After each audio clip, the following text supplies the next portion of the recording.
Tense, building tone. A gamer had two-factor authentication turned on. Pause. Someone broke in anyway, and Microsoft's solution was to tell him to buy his entire game library all over again. Light, quick, natural, not salesy. If that already sounds insane to you, tap like, pause, and stick around because it gets better. Subscribe now so you don't miss how this one actually ended. Neutral, factual. In April 2026, hackers gained access to his Microsoft account despite two-factor authentication being active. Pause. Microsoft detected the changes and permanently suspended the entire account. Slightly wry, that single account controlled more than his Xbox games. Pause. It held his Windows licenses, his OneDrive files, and every digital purchase he'd made in years. Building frustration, he contacted support and tried to prove ownership. After investigating, Microsoft refused to reopen the account and suggested he simply repurchase everything through a new one.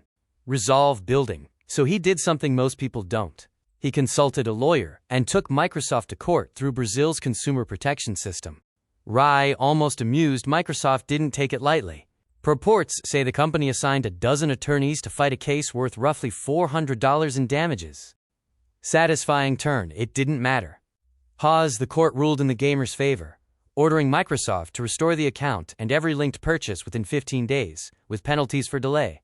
Widening scope. Matter of fact, the case is raising a bigger question across the gaming world. Oz, if your account can be deleted, are your digital games ever really yours? Or are you just renting a library someone else controls? Reflective, slower pace. Think about that for a second. Pause. A company worth trillions fought harder to keep one account locked than it would have cost to simply fix the problem. Calm, closing tone. So if a company ever tells you to just buy it again, pause. Remember, sometimes the small claims court disagrees. Pause. Informational close. This video is for general informational purposes only. Sources are linked in the description below.